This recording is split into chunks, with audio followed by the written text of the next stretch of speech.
Welcome to Blue Collar Elk Hunting, brought to you by ElkBros.com, with your host and elk hunting coach, Joe Gillia.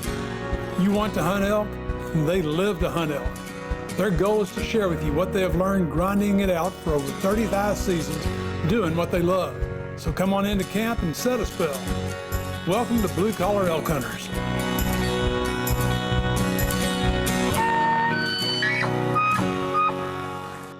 Hello everybody, I'm Joe Gillia, and this is our InSights edition where we talk about all things elk. And today on the show, we are here in Alce Toro Ranch in beautiful Colorado, and we have some great guests here today. This is the Elk Camp that's happening here. We have from the Bone Collector, Michael Waddell. About everybody. Owner of Alce Toro, one of the owners here. We have Eric Dunn, and super guide on the end over here, Chance Robbins. That's right. So guys, this is a great opportunity because, man, there's been just some great stories told here in this week. You know, this is day 5, right? We've had some of our hunters already come in and out, but you know, Michael, we want to start with your story and talk about some of that, because I think there's some things that have happened that Chance that was involved in, and basically everybody in this camp was involved in. Yeah, I mean, it was from elk hunting lessons to biology lesson or anatomy lessons in elk to proving once again that I think that elk is the #1 toughest, most resilient animal, and also the #1 toughest animal, I think, to, in fair chase conditions, harvest with a bow and arrow. And it's a game of inches, but it's been fun. You know, my buddy Eric here, he become an owner in this ranch. He called me and he said, "Dude, Waddy, I got this is heaven. It's something I always want to do." And Eric's a Kansas guy, and so for him, I have a chance to come out here and hunt. And he and I both have had to hunt the area, right down the road at the Vermejo Ranch. And so we both fell in love with not only elk hunting, but this area of elk hunting. And so, we both kind of come together hunting ducks and whitetail together. But I don't care if you're from Georgia, Mississippi, Kansas. If you live and you want to pick up a bow and arrow, you want to hunt an elk. That's like always a bucket list animal. So, yeah, thanks to Eric having me out here and really putting us all together so we can come out here and chase some big old wapiti. There's actually a lot of connections here because Eric and I have a connection. He was somebody that I guided 2 years ago, Eric, on the Vermejo Park Ranch. And, I know Eric had hunted elk before, but we had such an epic experience then and developed a friendship. And I can remember Eric saying at that time, Joe, I've got to do this, man. So yeah. Here it is, and here we are. And, we have a connect. Chance is a fellow New Mexican as well, over here guiding. And, Chance is the ranch manager, takes care of the Alce Toro, head guide, and head everything, right, out here. And like Michael's going to tell you here in a little bit, is one heck of a tracker, because the story there, I just want to commend Chance on that, and people will learn about that here in a few minutes. But Eric is still waiting. We're actually getting ready to head out, y'all. We have a bull hit right now. Eric made a shot this morning. We're giving it time. We're going to go out and do our tracking. So this is kind of our in-between right there. And you kind of went through what he's going through right now, right? Yeah, I mean, for sure. And we look back, and a camera guy was with Eric too, and so it was made it a little tougher because you can't tell exactly, but based on where the blood is, it looks like a pretty good hit. But you never. I mean, he could have been dead 30 minutes after the shot, or a minute. However, these things are so tough. And yesterday, I mean, the bull I shot yesterday, Chance, an experienced elk hunter, myself, and the video we captured, we all like, hey, it looks good. Smoked him. We did decide to come back and have a cup of coffee and see if anybody's back with us to go celebrate. And that was 20 minutes after daylight, and we found the bull 20 minutes before dark. So that just goes to prove a couple inches here or there, and these elk can just tote it, and no doubt a mortal hit, but he took it for. So this is Elk Camp. Here's your chance. Tell the story. Let everybody know the story that happened yesterday, how it unfolded. It was crazy because we got here and we were wide open, and so the first couple days I went with Tom McMillan. So Chance was tied up, and so we wanted to get Tom a good bull with a bow, and we got on some bulls, and so really that morning was the first morning we really had a chance to get after it hard. Chance and I, and we, it's funny, we was going everywhere, running to the deep dark shadows. So another lesson you learn in elk camp, whether you're in a tent camp or in a lodge, you feel like you got to get to the deepest, darkest corners of the ranch. And every time we was coming in, like ding, ding, ding, was elk bugling, they're all over. We're running them out of the road, getting back to the lodge. And so Chance said, maybe we should just try hunting right here at the lodge. And literally we went a quarter mile from the lodge and right off the bat get a bull bugling, and Chance calls him right in. He's going to be giving me a chip shot, 30-yard shot, and he's running by, and the camera guy, Jacob Keel, I call his name just so we know he scuffed a pine cone. and man, when he scuffed his pine cone, it almost, you would have thought the bull winded us. But however, if he'd have winded us, I think he just kept running. But he just runs out there and he stops, and I thought, man, he's out of range. Well, I ranged him, he's 70 yards. And I've never claimed to be one of those Olympic long range, but I also have the theory, if you're going to put a pin on your bow and practice with it, be ready to use it in real situations. Mm-hmm. So I had a 7-yard pin, and I pulled up, took my time, and shot, and looked like made a perfect shot. And so... especially on video. Yeah, on video. On right? video. We had it on video. So we looked at it 1,000 times. Chance come out, looked at the shot, and we felt good with it. And so what ended up to be a perfect shot ended up to be a not so perfect shot. And so we finally went to track the bull, and he went just straight up basically a mountain and went right up, and we lost blood. We came back and kind of regrouped.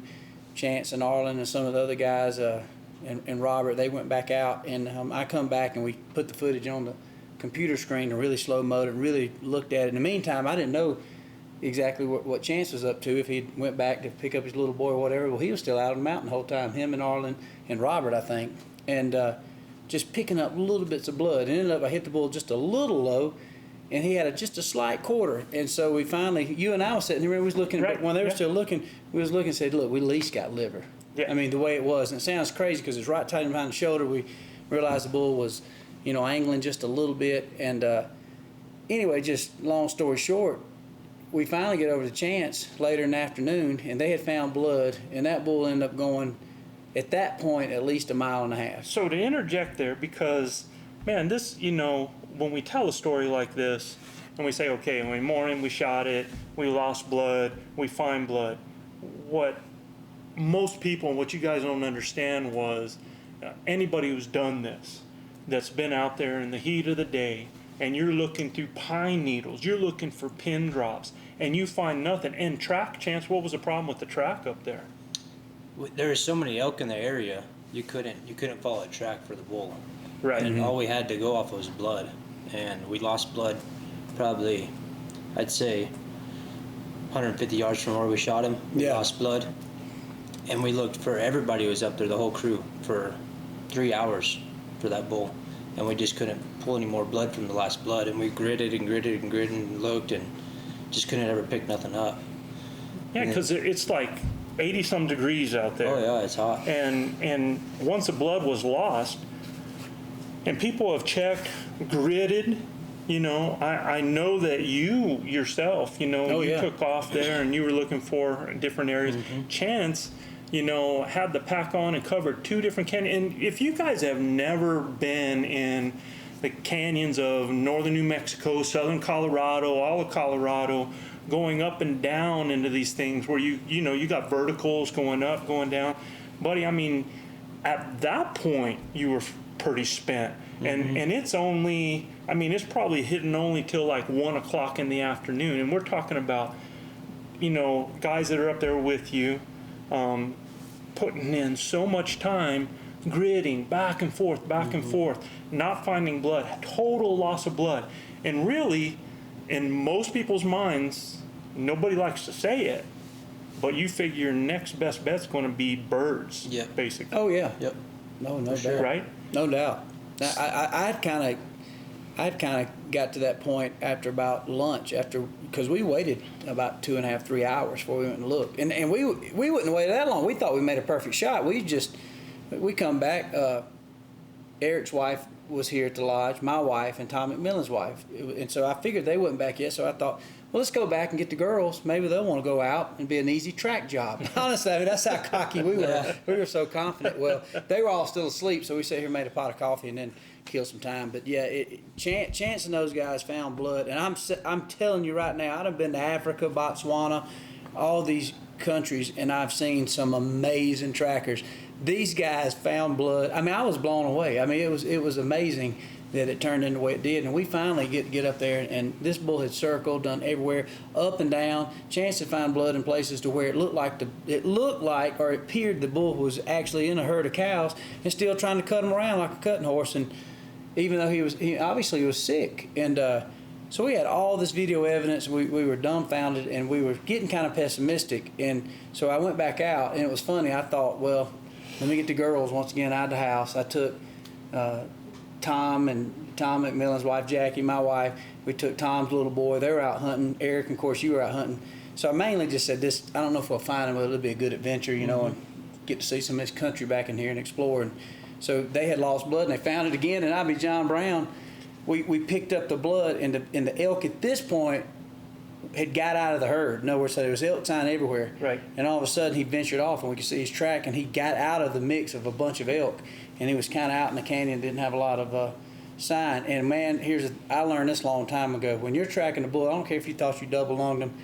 Always, if you're rifle hunting, don't leave your rifle truck. Bring it with you. If you're bow hunting, bring your bow with you. The way I look at it, if you just never know. And sure enough, I'm glad I did, because we went probably another half a mile from the time that I joined back up with Chance in Arlen, and sure enough, we're going. And here's the story of me too. I'm the worst. There ain't a human being that's a worse blood tracker than me. I'm red-green colorblind, so it looks like tomato gravy. Period. I don't see nothing. I mean, I'm just like.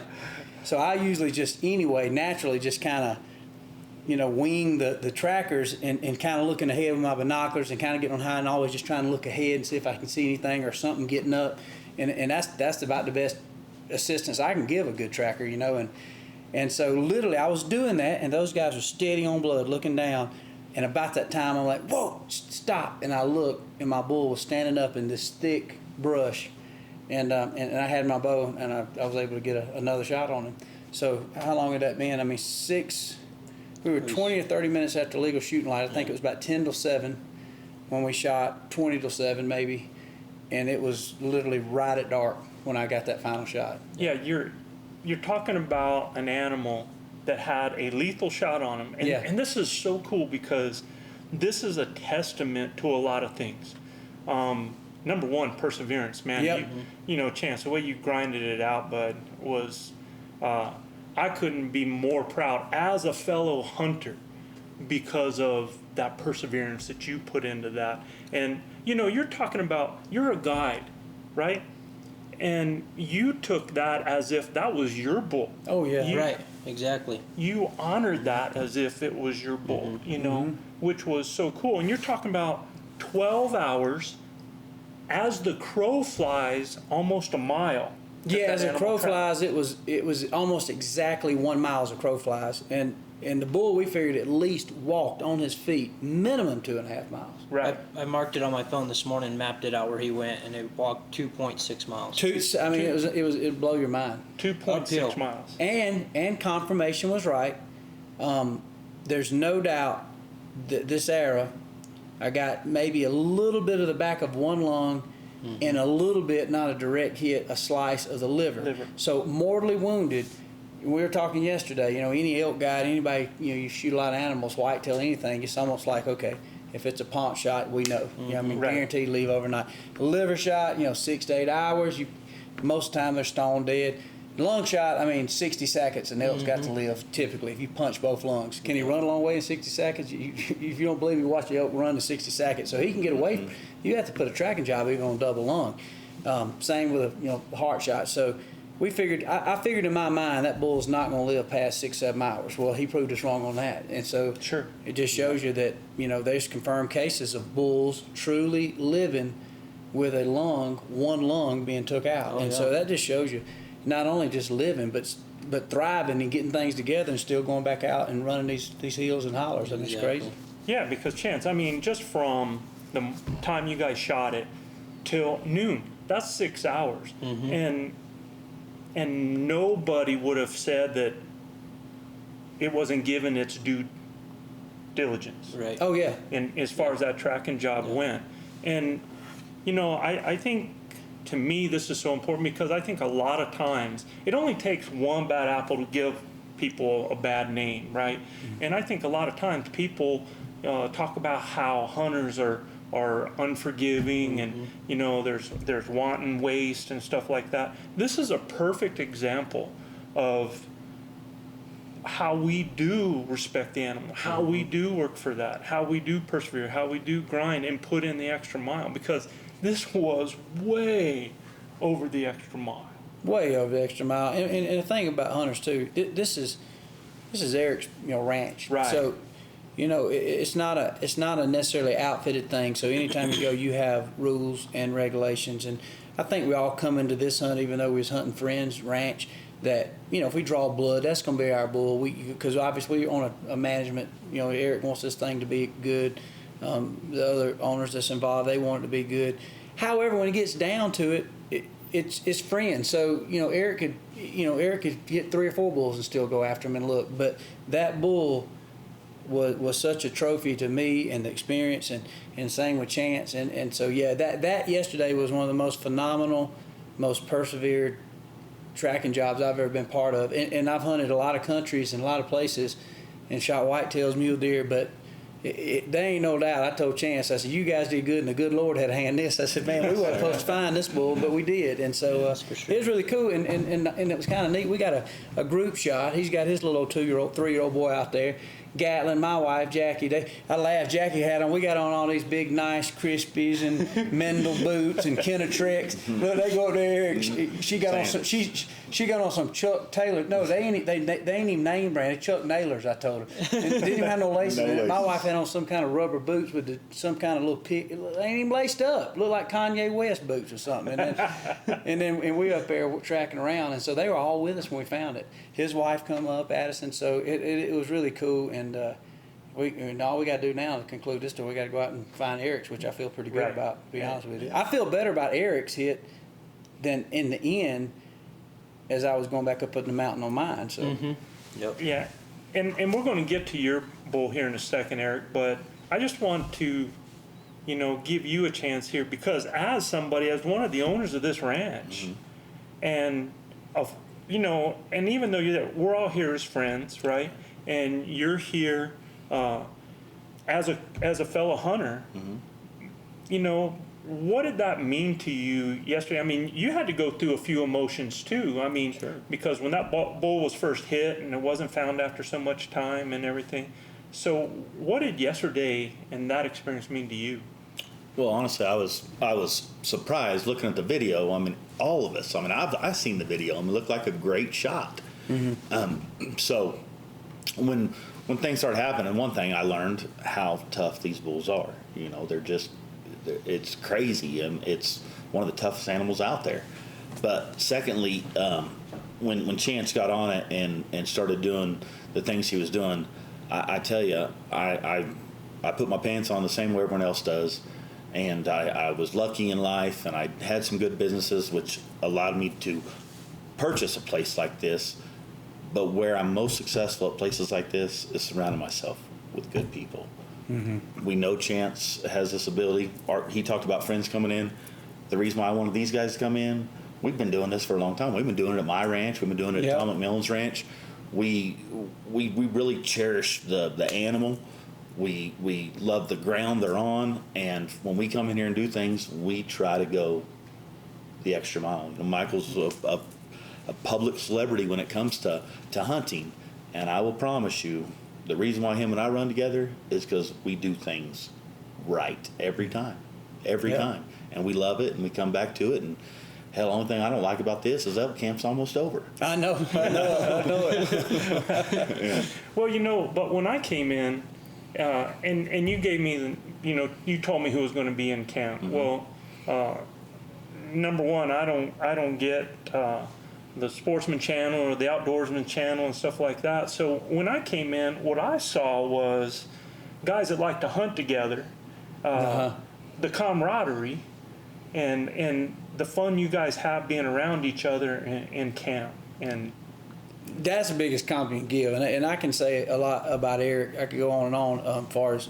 you know, just selfless. And Eric's right. You know, we've all been blessed. I mean, each and every one of us be out here and hunting. But you know, Eric's obviously had some successful business, and he's been able to put together some beautiful tracts of lands, even in Kansas. I met Eric through. I had a piece of land, and Eric called me one day and said, "Hey, I was interested in buying that piece of land." And so we got to talking, and I realized right away. I said, "Well, Eric, to be honest with you," I said, "I'm not out there much, but I really enjoy hunting the place." He said, "Well, that's easy." He said, "You know, I'll buy it and you can come still hunt. I'd like you to come hunt with me every year." And I'm like, this got to be too good to be true. What's this guy's talking about? I said, "Well, at least let me lease it." He said, "No, Michael," he said, and his exact words, he said, "I would value your friendship and just us having a good time together more than I would any of your money." And I like, man, that can't be right. And so, sure enough, we go out there and just like Eric said, we strike a friendship. And so, his whole Hooray Ranch, which kind of, you know, spills right over here into the Colorado ranches, man, friends and family have a good time, you know, laugh, cut up,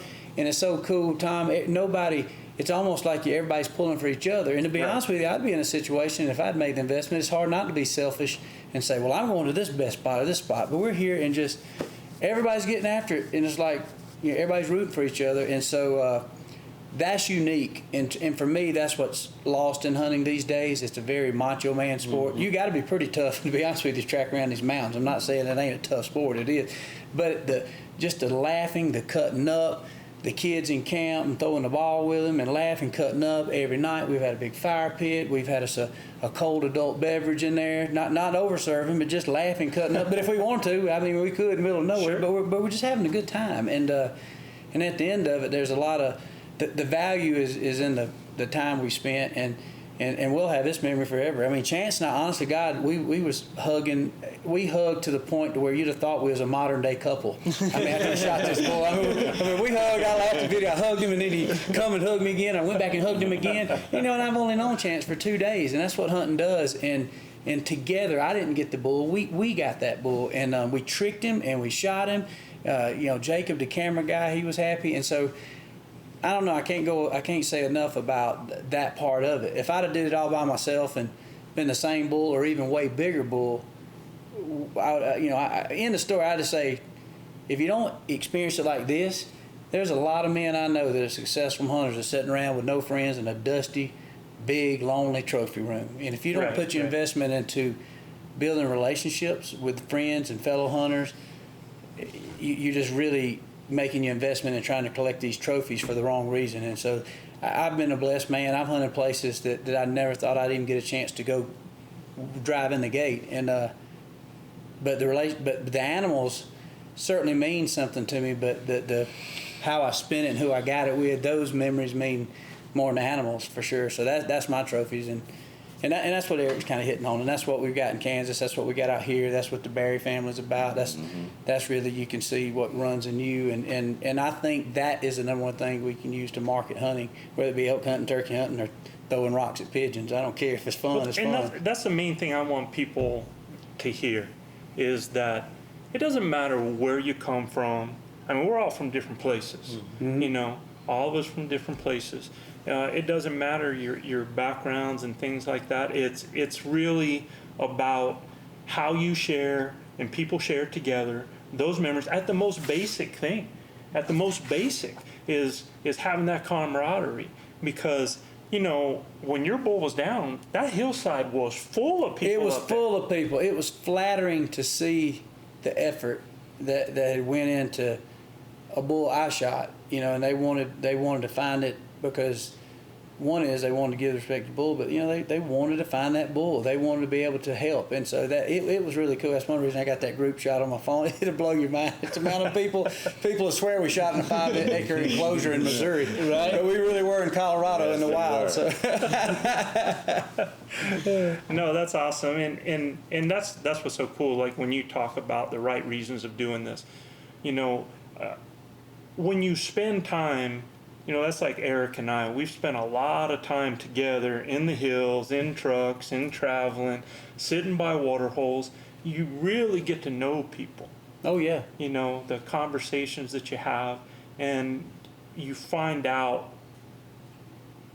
what each person is like and how you mesh. And that's what's so cool. And I bet now, just from, it's not the Chance as a guide that impressed you. Oh, yeah. It was the effort, the work, and the respect you now have for this young man because of what he did out there. And well deserved, man, that respect. Well, what you see when you go past it, this is it. And Eric and Chance are two examples of that. Right. So if you look on the surface, you'll say, you know, I ain't spent 5 minutes with Chance. And I'm like, this kid can hunt. He's a good elk hunter, good caller. I got my start competition turkey calling, so I got decent tone ears, and I'm like, yeah, Chance ain't afraid. He'll definitely work a bull. He'll call. He'll listen to his bugling. You see the way he moved around, just his thought, you know, and now I'm a little older, and so I'm looking at this young elk hunter and say, yep, there ain't no doubt this cat's got going on. And so that was easy to see. But you're right, at the end of it, there was a lot of good elk hunters, but to see his perseverance and out there all day, he stopped one time for one bottle of water and literally just grinded, and so that impressed me. Same with Eric. You look on the surface like, man, it's a beautiful ranch, man, beautiful house, but who opens up their doors at the level of what he does every day? You know, I sit here and watch the news now, and it's, you know, they're talking about whether it's the border or some of these people that this you know, made money or done stuff. I mean, the generosity and what he's doing and sharing a lot of these opportunities with, you know, with me and my family and so many. I mean, you could go around, you know, Kingman, Kansas and hear that story on, and then you start realizing why Eric's had success. It's because you give back. You're pushing, but you're giving, and you're pushing, and you're working, and good things come to good people. And same with Chance. And so that's what you find. And at the end of it, for what I've learned, and I try not to judge folks, but I have found if you're a diehard hunter that respects animals, I can about judge you and say, that's going to be a good man, that's going to be a good woman. Don't mean we perfect. Look, Lord, we all sinners and make dumb mistakes, but let me tell you something. At the end of the day, know where your heart is. And so to be in camp with a bunch of people like that, shoot, man, world comes to the end, we'll fight our way through it. I mean, whatever happens, Yes, sir. You know, good assets to you know somebody has your back, you know. That's right. And you know, Tom's not here right now. We're actually, I'm going to connect up with Tom later on. But you know, I think it's really cool because a lot of people see you guys from the outside in. You know, they get the edited version of y'all. Yeah, that's right. You know what I'm saying? And you know, Tom has left the hunt, did not get an animal. But you talked to Tom, and I talked to him just before he left, and I have incredible respect for that man because it's not about the kill with him. It's about the hunt. Yep. He told me, he said, when he left, he says, the best hunt I've ever had in my life this morning. That's what he told me. That's what he said too. Yep. That's what he said this morning. Yep. Yeah. You know, he came in, and, you know, get this, when we're walking out, the guides are walking out to meet each other, and Chance goes thumbs up, thumbs down, right? And Robert, the guy, gets out of the truck and he goes thumbs up like this. Well, most people see that and they think, oh, there's a bull down on the ground. And they got out, they had smiles on their face, and we're like, oh, you got a bull down? No, And then Tom gets out, but I had the best hunt of my life this morning. Oh, yeah. You know, the experience of those bulls screaming and in the rut and working back and forth and having his son. That's right. Yeah. And Tom probably could have stayed more, but his probation officer just kept calling. Exactly. His ankle bracelet was shot. Back to Kansas. Yeah. No, but it is. Tom's a good guy, and Eric's known. Actually, Tom introduced me to Eric to me, and so I knew that area where Eric is from through Tom. And you know, I mean, so many celebrities hunt there from, you know, Blake Shelton, a lot of different people come through there, and it's just become probably the mecca of whitetails there in Kansas. And so it's funny, you know, just a small group of friends, and it's really cool. And what's been fun about it too is any of our little successes and any things we have, it's almost like we guaranteed got a ticket for each other, you know. Right. I remember Eric calling and said, man, I'm trying to put it together. If I do, you better get your butt in gear and come with me. I said, you ain't got to twist my arm. I mean, this was like I think it was last October.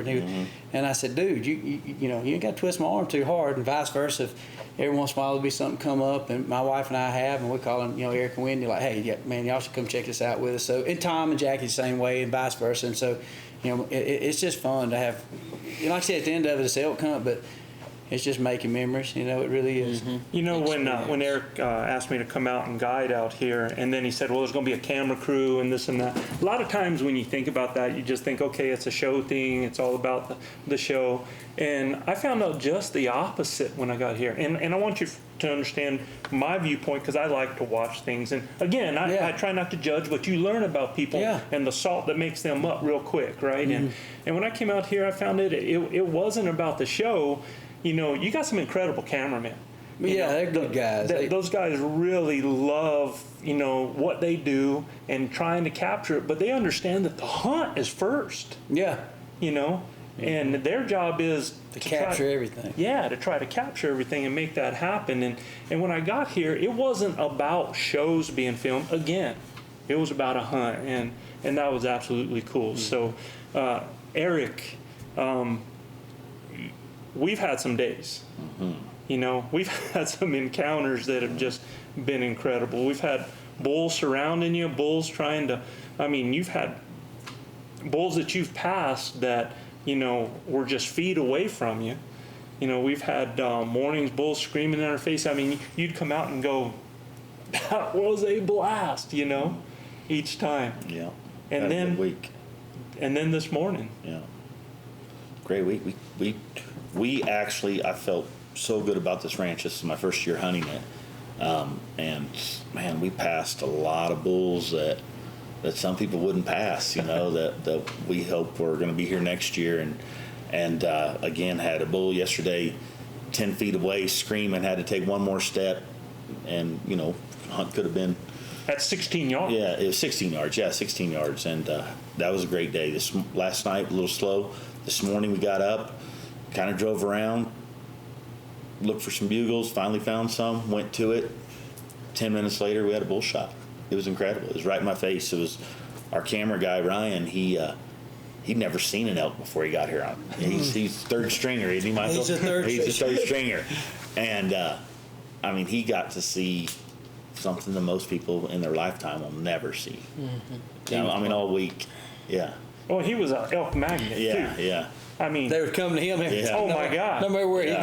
Yeah. It was kind of funny because Eric, that's another thing about Eric don't really want the limelight of a show. So I have, over the years in Kansas, I've like, Eric, I want to get you on video. And Eric will run from it. He's always hiding in the shadows. Of course, he's full of life. And so I can never hem him down and get the camera on him or, and so I realized that Eric's like, look, I made this investment. I worked my butt off. I ain't going to let a TV show stand in my way of me whacking a deer or an elk. I'll try Waddell. We'll try to get some footage. Come on, y'all do that. I'm here to have fun. So I told Ryan, I said, look, Ryan, you're in shape. You can do this. You're social media. I said, you can grab some stuff with Eric and, maybe some cool stuff for Hooray and the ranch. And I said, but look, you just capture what you can. I'm telling you, I know Eric Dunn. Eric's he's just going to whack when he feels the urge in the right situation. He's going to do it because he's not a hired television host. And so it was a perfect mix. Ryan was learning. And I said, just don't spook nothing and stay out of the way and try to get some good stuff. And so, and that's the first thing he said this morning. He said, hey, boss, I think I got some footage, but I couldn't see the elk. And I said, you couldn't see the elk? And he said, well, I could see him, but I couldn't focus on. So anyway, it was the camera. He couldn't grab the focus. So he'll get picked on a lot by the other camera guys. I promise you. But I tell you, if those elk were dogs and we hung a pork chop around his neck, man, because they were after Ryan. He had elk around him within everywhere. Feet. Yeah. So he could easily field a tag. Oh, yeah. That bull yesterday, he could have got it. That's crazy. Need to take 2 steps for me, but not for him. That's nuts. That's the way it goes over He there. actually had a bull came in right behind him. He's got a tree at his back. The bull is on the other side of the tree. Mm-hmm. And, I kept waiting for him to hit the scent line and stuff like that. And it got a little crazy. We had a big bull coming into Eric, and so we end up with 5 bulls in the area and things flaring, and it just didn't work out that way. But what an experience! I mean, these guys were good smiling. footage of that. Yeah, I saw some of his footage. He got some really good stuff. Yeah, he did. Yeah. Even that bull he shot today got some. You can tell this is pretty good footage. It's just he was trying to rack his focus and get on him good through that brush. But I'm not sure. He was really worried about the footage and stuff like that. He wants always to do a good job, and that's what I've noticed about everybody at this camp. And I think that's a common theme in most elk camps is that people want to do their best, and when they don't, that's why you don't sleep well at night when you're waiting to go track an animal or something like that, or as a guide, you're wanting to put people on it because it's that spirit you have inside of you. And Ryan, I think now will be out hunting an elk before. oh, that's all he's talked man. about. He's into fishing, and he likes duck hunting and stuff like that. Right. And you wouldn't know it. He's a professional wakeboarder. He can rip it like it'll blow your mind. But that is the case, man. Everybody's just trying to do their best. And when you bow hunting elk, let me tell you something. You can have the best dinner and laugh and be so excited about the morning, and then have an elk working and come in, and based on the shot or experience, you can go from a hero to a zero like instantly. that. Bow hunting elk will humble you and just make you mad. And actually, I've had it where it's like a death in the family. Where I've had a couple. Not just. I have to, all right, Waddy, get up. This you acting childish, but you want your desire to get one is so enormous, and then you screw up or make a bad shot or miss, and you think, why in the world am I even doing this? This is crazy. This is crazy. I could go home and have more fun watching Smokey and the Bandit eating leftover chili. You know what I mean? It's like, what am I doing? But then when you find it and things work right, it's just it's just an unbelievable feeling. So. I've had some people say that for them it's become a life-changing experience because it's so demanding.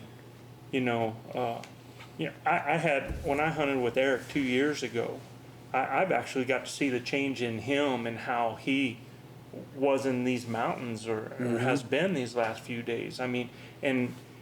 You were telling me that you've had a personal trainer come in and been working your butt off and lost a lot of weight just so that you could get ready for this hunt and get ready for these mountains. Man, you've done great. Thank you. Feel better. Yeah. But I can tell you this, I don't care what kind of shape you're in. It's about day 3 or day 4. We were out here in the morning, each morning we all get together. Boy, that first day, it's like, everyone's so happy. Yeah. At day 4, it's like... Silence. Who wants a granola bar? You're leaving the bananas on the table. Yeah, everybody.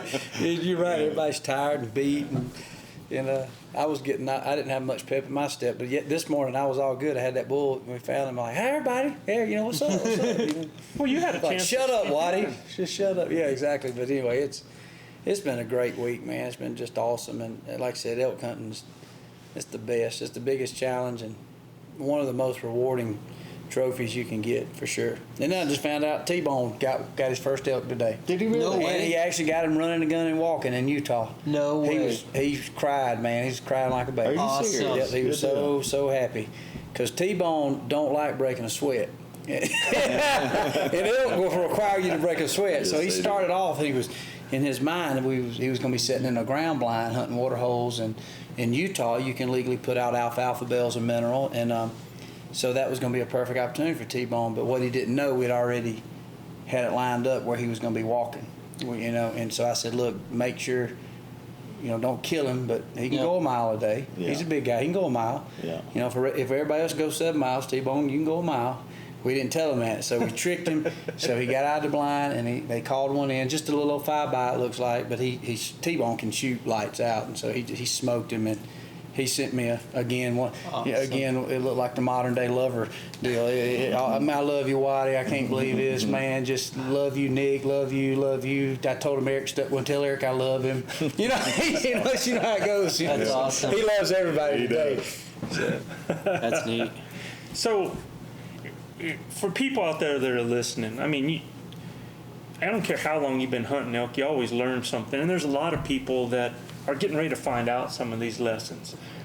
What are some of the things that you're still learning sometimes that, and lessons that you've learned that you think people out there that plan on elk hunting ought to? Well, the biggest thing I would say, if you look at the population of hunters, is whitetail hunters. If you come with a whitetail mentality, you're not gonna be aggressive enough. You're gonna set up in the brush too thick. You're gonna give the elk. I say too much credit. I shouldn't say that, because there's certain aspects about the elk that are superior to a whitetail. But growing up in the South, growing up in the Midwest, I mean, a whitetail just has an uncanny ability to pick out something almost like an antelope and know something ain't right. So obviously you got to hide. You got, that's where camouflage was invented, hunting turkey and deer.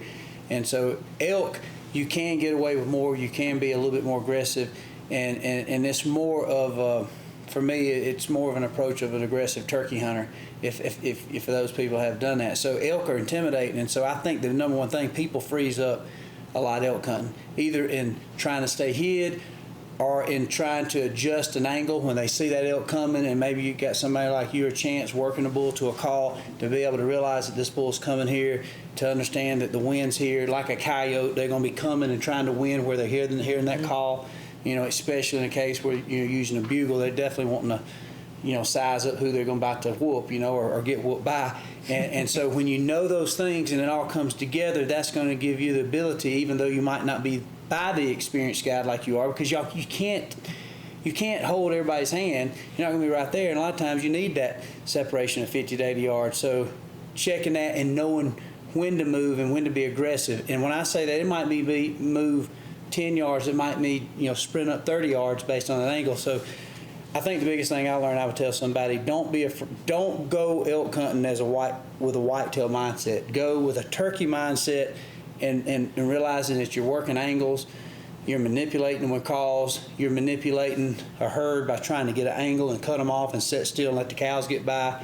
You're using the wind, and so don't freeze up. Don't freeze up. I think that's what most people do. There'll be a bull come in bugling, he's right here, and they're thinking like whitetails, and he's just, and they're just like, if I don't move, he won't see me. Right. Or you need to get your eyes over. And as soon as he makes any bit of mistake, you get that bow back and get air stuck in him. Mm-hmm. And so many times, I know you'll see people, it's like, God, I had him, I don't know what happened. It's like, you didn't shoot him. Like, well, I couldn't. He was looking at me. He's like, you probably could have got around and shot him. You froze, and so it's easy. But when you got 700-pound, elk blowing snot on you, it's hard to move. That's probably one of the biggest things I've told people is that, okay, so understand, you didn't move and that animal walked off, right? Yeah.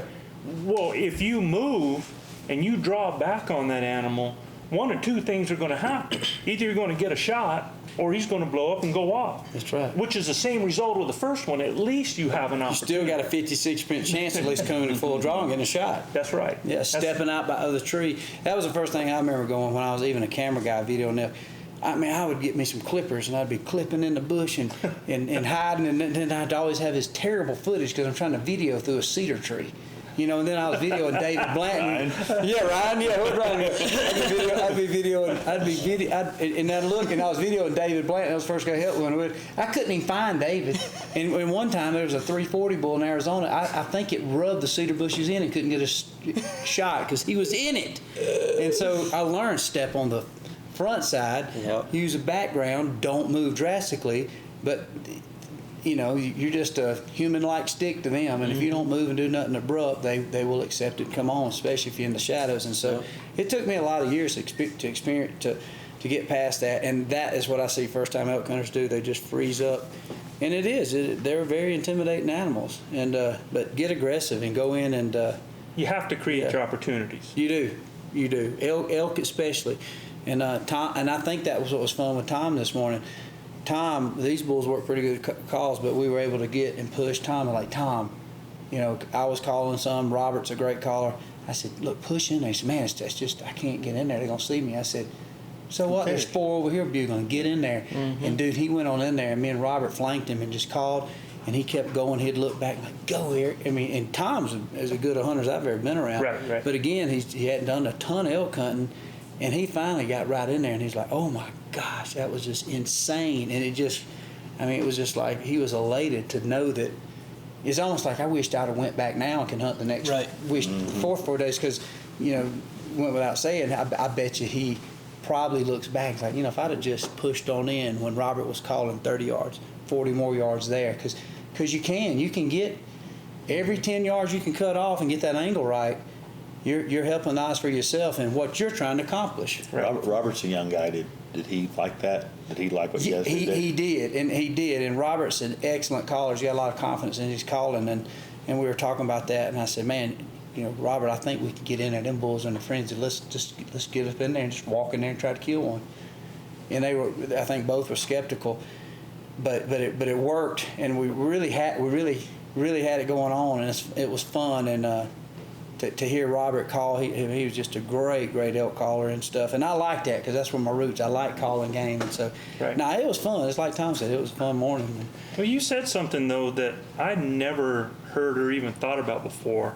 And it's probably because of the end that I come in on all of this. But you said, don't think like a whitetail hunter, think like a turkey hunter. Yeah. I ain't never heard that before. And with all the whitetail guys that I deal with, that might be something to bring up. And what do you mean by that? I think it's like fishing. Elk's angles and manipulation and whether you can actually stop a bull in his tracks and make him turn to come back where he came from to investigate a cow he thought he missed, or a fight, or you know, the herd, that whatever this illusion is, you as callers. And then you hunt with all across the country. Every elk hunter is different in a guide. So 90% of the time, if you elk hunt, the best success is going to do it in twos. When either a guide or a duo. If tomorrow y'all had tags, you know, I would feel confident enough to say I could help you guys fill your tag if I was with y'all by giving y'all that opportunity for me to call and for y'all to be on the attack and be the coyote and to understand the angle that they're coming, because those bulls, you know, getting in close, a lot of times, you know, if they do come to call, they're looking right at you. Well, turkey's the same way. Mm-hmm. You can be working a turkey with his Merriam Eastern. If he's right here in Kansas, he might not want, he's working, he's gobbling, but he ain't into it right there. You can change that angle by 50, 60, 100 yards, or maybe get within a certain distance of him, maybe get 20 yards closer, and it just trips his trigger. And once that trigger is tripped, it's a kamikaze. And elk are the same way, even in a herd, and vice versa. So it's same with fishing. You know, if you really look at fishing, they don't call it fishing. It's really called angling.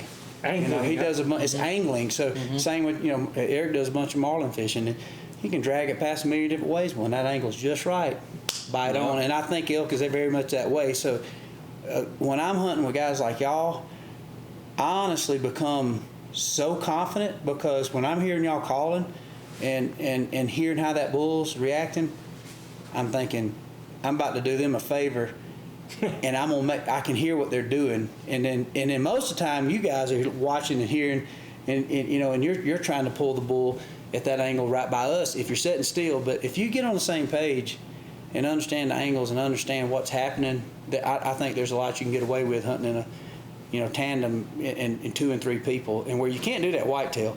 I mean, you know, they're going to pick you alive. You're going to be up there by yourself, and that's what's cool about elk hunting. It's just like turkey hunting a turkey that can smell, and you can take a lot of different approaches. You know, you can be very aggressive with your calling. You can manipulate, create illusion, and I think it's the ultimate thing to hunt, because you're always on the offensive.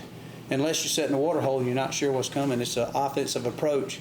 So it kind of gives you an opportunity to be a Navy SEAL, you know, to where you're getting after him, and he's making noise. You know, does he have cows? Is he by himself? Is he aggressive bull? Is he dominant? Should I come in here with a bugle, or just manipulate him with a sexual cow call and his desire to breed? I mean, so all of that in that lingo and that conversation that you have, it's just phenomenal. And I don't know, it's usually you're breathing hard, you're going up a hill and you're tired. I don't know, it's just, you know, when you finally connected, it's just like, I don't know, nirvana. It's such a cool deal.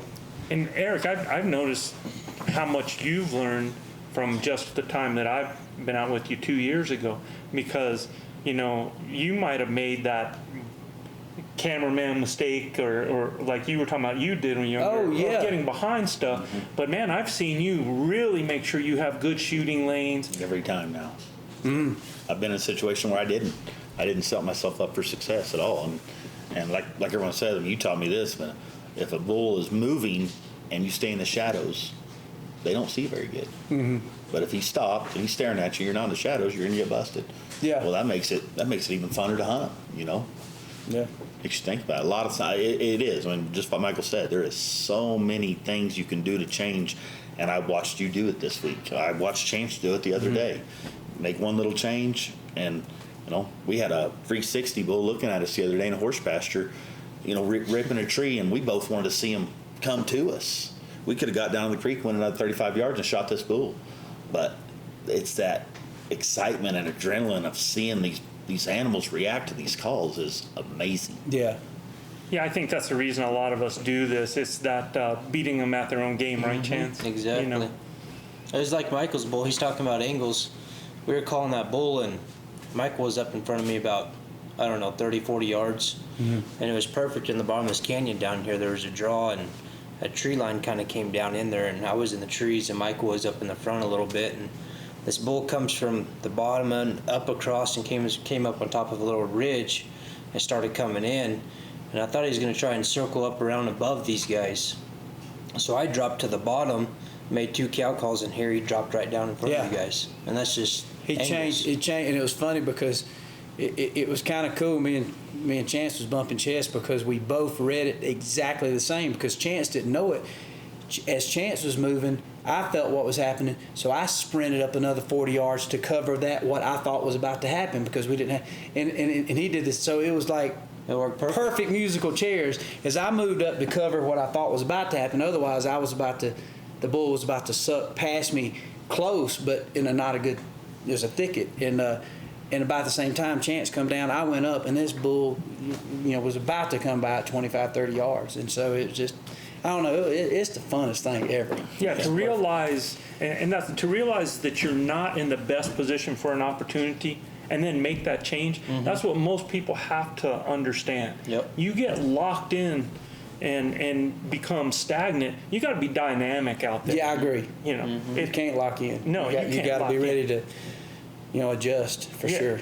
And when that's what's so cool though, is when you're a caller and you have a shooter, and both of you understand that and comprehend that, that caller's going to do what they can to try to get that animal to stay in coming in correctly.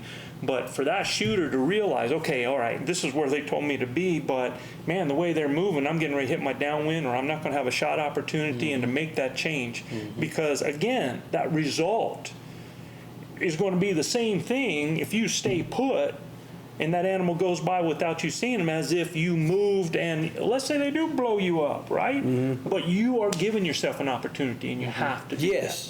To know that if this doesn't happen, I'm not going to get an opportunity, and try to get to that point. You got to be able to do that. Otherwise, I think that's the difference in getting a shot or sometimes going home empty-handed is, kind of making an opportunity. And if you can read what your guide's doing in your call, and then, knowing the wind, like I said, them little puff bottles, man, you'll go through one a day, because you can bet wherever that caller's at, if a bull is biting, even a nonchalant, non-pressure bull, he's coming to that wind. Well, if you're not in the right situation, if he wins you before he wins the caller, right, it's over. So you've got to put yourself in position to shoot him before he can get to this point. And it literally could take a 40-yard sprint on the hunter to just run through a meadow, just sprint to get to this pine tree in the nick of time to make that opportunity. But you can't sit there and well, maybe he'll just turn. No, I can about guarantee he's going to do exactly what they do every time. And so when you can read that makes the difference for sure. So Chance, what would you say, to give something to these people out there, what would you say were some of your most, because this week has been a tough week. It's been hot, right? Finally we started getting some cool mornings, and that's when the bulls were lighting up. Afternoons, what have they been like, Eric? What have the afternoons been like for us, man? Nature walks. A lot of hiking. Yeah. But it's been kind of slow in the afternoons. Water has finally started to become a prime type thing because of that heat. But in this situation, because we're where it should be hotter than heck. I mean, as far as the animals being hot, not hot outside. I mean, we're right on the equinox, right? So it should be cranking out there, but everything's kind of been a little bit delayed out here, what we've seen. What have been some of the most effective strategies and calls for you this week? You know, it's been tough early season whenever you got bulls searching, looking for cows, especially early season. You can kind of get in there, slip in 100, 150 yards from a good bull and cow call and suck them in. But the more the year or the month goes on, getting closer to the equinox, you're getting bulls that are with cows and trying to suck bulls off of cows now. And when you're out here trying to kill herd bulls, it's not the easiest thing in the world to do, to suck them herd bulls off them cows. And so you just got to position yourself and give yourself the best opportunity to call that bull in the right direction. Yeah. And you know, this bull that Michael had right here that we just killed yesterday, he had some cows and he was going up a ridge, and we went and set up, and I cow called a few times and he bugled a few times, and he was still working up the ridge, and I just thought, you know, we're gonna have to go across the meadow. Yeah, I really thought that too. And have to go with them up to their bed and maybe suck him in off his bed. And I just decided, During the middle of the day, right? Yeah. And so I just decided, I thought, you know what, I'm just gonna get him pissed. And so I just threw a challenge bugle right back at him, and he stomped me in the ground with it. And then I lip balled over the top of him, and that's all it took. Started raking a tree, and he came in on a string. But what if he didn't? What if you threw that challenge bugle out there and he didn't rip it back at you? He didn't escalate like that. What would have been your next route? Because a lot of guys are like, well, I challenge him, and then they start going with the cows, man. Yep. What would have been your next step after that? So if he would have turned and just kept going up the ridge with his cows, we would have got quiet, crossed the bottom, let him settle down a little bit. They were going to go, we knew where they're going to bed, on top of a bench right there. And we slipped into about 100, 150 yards from him, and threw a couple cow calls out, thinking that there's a couple lost cows coming up the ridge, and he's going to have to circle back and pick them up to go bed with them. There you go. That's awesome. That's giving somebody a strategy right there. Yep. Because you're taking that temperature of that animal. So you threw that challenge out there, and he comes back. Oh, now you know you're in the money, right? Yeah, it's on. It's on. Well, one thing I'll tell you something, and it's talking about turkey hunting that applies. One of my old turkey hunting heroes, he's still alive, Preston Pittman. He was a world champion turkey caller, won the Grand Nationals, won every turkey calling contest you can call. And somebody asked me about turkey calling. I said, I ain't never been turkey calling. So I go turkey hunting, and sometimes I use my turkey call to help me. And so every time you sit down to call a bull, I don't think you're going to call a bull. But you can use that, and you can see maybe they're biting on a long-range cow call or even a little faint bugle. Well, that can give you the opportunity to get that angle. And you say, okay, it's pretty obvious. I see this saddle.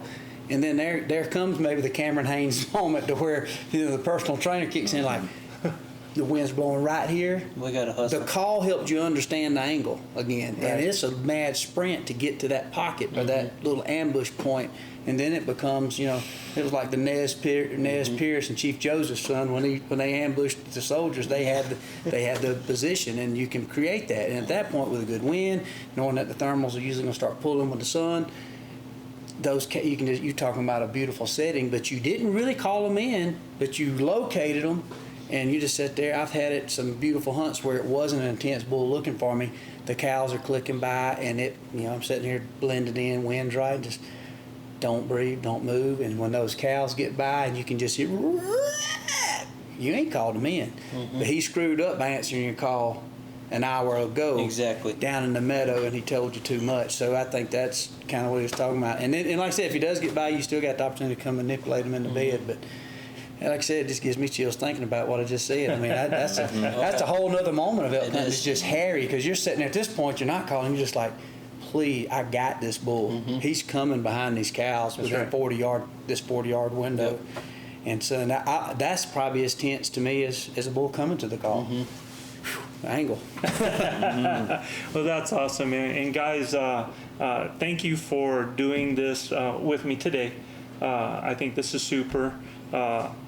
We have a great representation of, and it's funny, when we looked at doing this podcast, you had to look at the team effort, and we wanted all the team to be here, people to meet you guys, everybody involved, and understand that, we're all just hunters.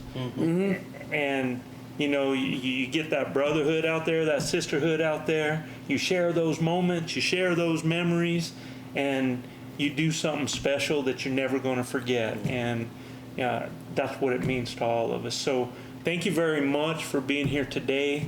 I hope everybody there everybody that's listening gets a chance to pick something up from this, because there's a lot of information. There's some chunks, there's some tidbits, and a lot of good advice out there. So for everybody that's listening on this, whether it's this hunt this year or it's this hunt next year, we want to wish you the best of luck. We hope you share it with special people and make some special memories just like we have this week. And I look forward to this happening again, y'all. Thank you, Joe. Thank you. Appreciate All right. it, buddy. Yep. Y'all take care. Good work, boys. That sounds really good, man. Thank you very much. Thank you. I appreciate you having us on, man.